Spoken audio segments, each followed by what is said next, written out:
All right, let's talk about Russia doomsday system, जिसको अन्य भाषा में डेड हैंड के नाम से भी जाना जाता है। बहुत सारे रिसेंट आर्टिकल पब्लिश हुए हैं, न्यूयॉर्क टाइम्स, बीबीसी।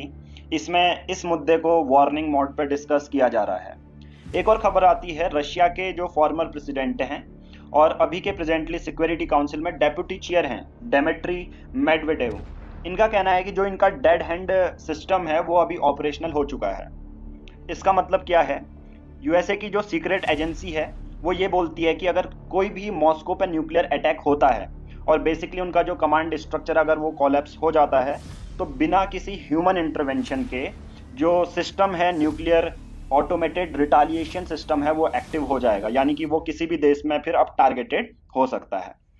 अब जो सेकंड पावर है, अगर सेकंड एंगल देखें, जो यूएसए के प्रेसिडेंट हैं दूसरे कॉन्टिनेंट नॉर्थ अमेरिका में, डोनाल्ड ट्रंप हैं, उन्होंने रशिया को इस इंफॉर्मेशन के बेसिस में एक 12 दिन का न्यूक्लियर अल्टीमेटम दे दिया है।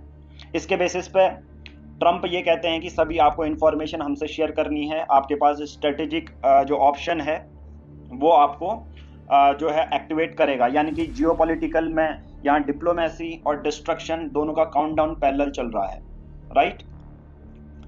अब डूम्सडे को और ज्यादा समझते हैं। डूम्सडे बनाया कब गया था? रशिया के द्वारा।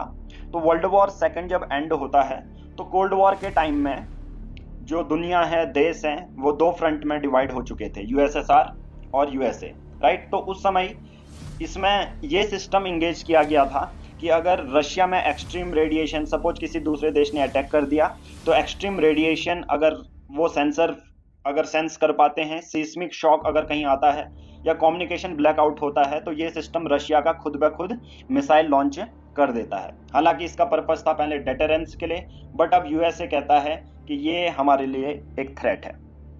अब इसी के साथ साथ जो मिसाइल सिस्टम है, आप जोग्राफिकली इसकी लोकेशन देखोगे तो रशिया ने इसको कैलिनग्रैड रीजन पे लगाया है।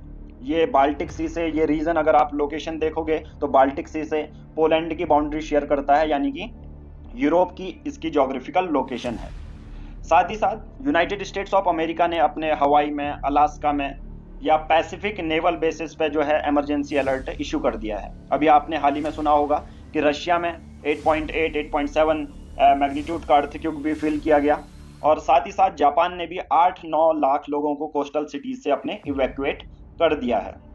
अब इन सब के बीच एक इंटरेस्टिंग ट्विस्ट क्या है, देखिए कि जापानीज एक राइटर हैं, फीमेल, जो कि है एक मांगा राइटर है, यानी कि कॉमिक्स लिखती हैं। तो 1990s के दौरान उन्होंने एक कॉमिक लिखी थी और उसमें 1990s के दौरान एक प्रिडिक्शन किया गया कि 2025 में एक अर्थक्वेक आएगा। हालांकि सुना जो दूसरे साइंस के पॉइंट ऑफ व्यू से उतने ज़्यादा डायरेक्ट रिलेशन एस्टेब्लिश नहीं हो पाए हैं, तो बाकी ये एक आर्टिकल में पब्लिश हुआ था, राइट।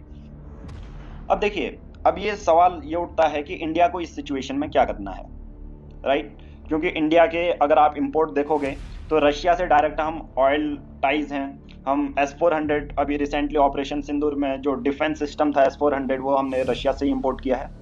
और दूसरी तरफ जो दूसरा फ्रंट है यूएस, आप देखोगे वहाँ से हमारे टेक के रिलेशन, ड्रोन, आर्टिफिशियल इंटेलिजेंस में कोलैबोरेशन देखने को मिले हैं। तो अब हमें स्ट्रेटेजिक न्यूट्रलिटी क्या मेंटेन करना हमारे लिए कितना ज़्यादा ईजी होगा या कितना ज़्यादा टफ होगा, ये देखना पड़ेगा। क्या cold war after second world war, cold war क्या दोबारा स्टार्ट हो गया है, या ये सिर्फ इलेक्शन के वजह से जो डोनाल्ड ट्रंप हैं 12 दिन का अल्टीमेटम दे रहे हैं, या कोई ये इकोनॉमिक मूव है। और यहाँ एक और बड़ी बात ये आती है कि एक और मुद्दा है इनके बीच में, क्लाइमेट चेंज का। साइंटिस्ट ये कहते हैं कि ओशियन वार्म होते जा रहे हैं, तो इस वजह से सुनामी वेव्स, आपके साइक्लोन्स, हरिकेन्स, ये आपको ज़्यादा देखने को मिलते हैं। तो दो चीज़ें हैं, एक तो डेड हैंड जो रशिया का है, अगर उस पर कोई भी देश अगर रशिया पे अटैक करता है तो ऑटोमेटिकली बिना ह्यूमन इंटरवेंशन के वो दूसरे देश पे अटैक करेगा, ये एक अपोकलिप्स है। या दूसरा क्लाइमेट चेंज, जो कि एक हम स्लो पॉइजन की तरह बोलेंगे कि ये स्लो मोशन अपोकलिप्स देखने को मिलता है। तो दो चीज़ों से डील करनी है, डेड हैंड से और क्लाइमेट चेंज से। दोनों का कनेक्शन हमने समझना जरूरी है। आपका क्या मानना है? क्या ट्रंप ब्लफ कर रहे हैं या हम जरूरी कोल्ड वॉर 2.0 की तरफ बढ़ रहे हैं? नीचे कमेंट जरूर करें। Thank you.